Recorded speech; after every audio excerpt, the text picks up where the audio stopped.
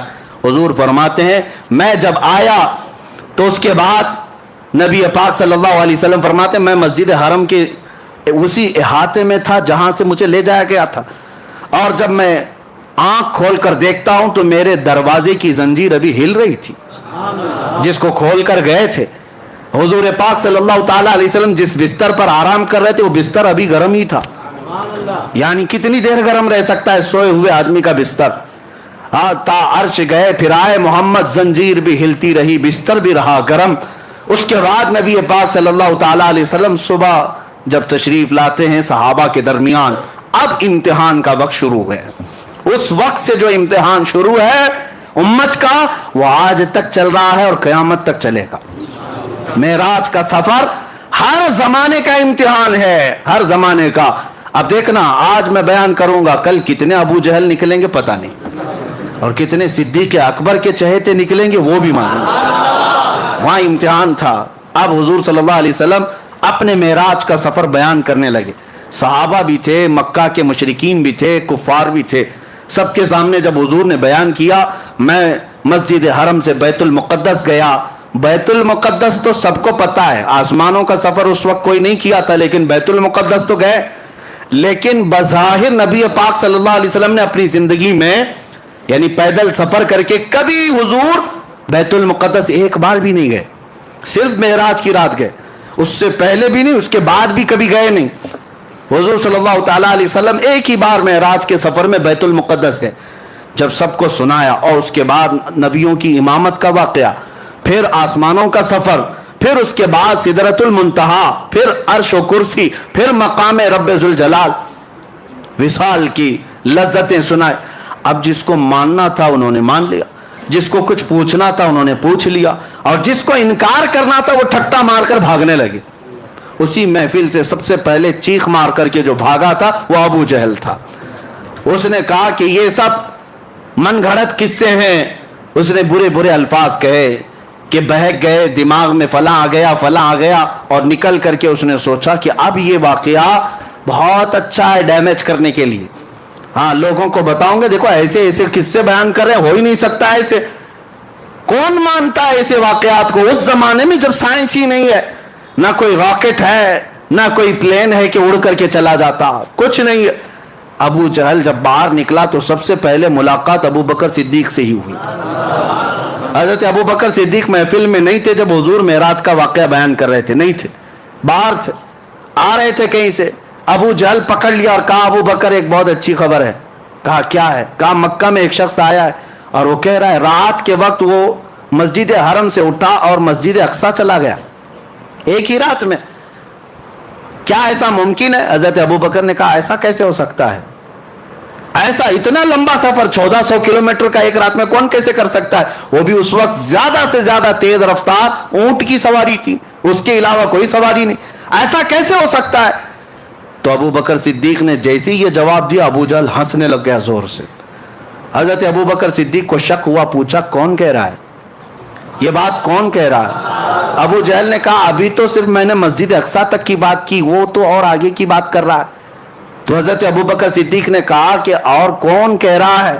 ابو جہل نے کہا تمہارا سب سے قریبی دوست محمد صلی اللہ علیہ وسلم. حضرت ابو بکر صدیق کہتے سن ابو جہل, تو بیت المقدس تک کے سفر کی بات کر رہا ہے, اگر میرے محبوب ساتوں آسمانوں کی بات کریں تب بھی میں مان لوں. ابھی اس نے کہا نہیں تھا کہ ساتوں آسمانوں کے سفر کی بھی بات ہے. خود سے صدیق اکبر نے کہا اگر میرے آقا ساتوں آسمانوں کی بھی بات کریں تب بھی میں حقیقت کو تسلیم کروں گا, اس لیے کہ میرا محبوب وہ ہے جس کو ساری دنیا امین اور صادق کہتی ہے. حضرت ابو بکر نے جب یہ کہا تو ابو جہل چہرہ لٹکا کر کے بھاگ گیا, اور اس کا کام نہیں ہوا. حضرت ابو بکر صدیق فوراً آئے, مجلس رسول ابھی قائم تھی, حضور صلی اللہ تعالی علیہ وسلم ابھی تشریف فرما تھے, لیکن حضرت ابو بکر جب آئے تو اس وقت تک تو ابو بکر ہی تھے.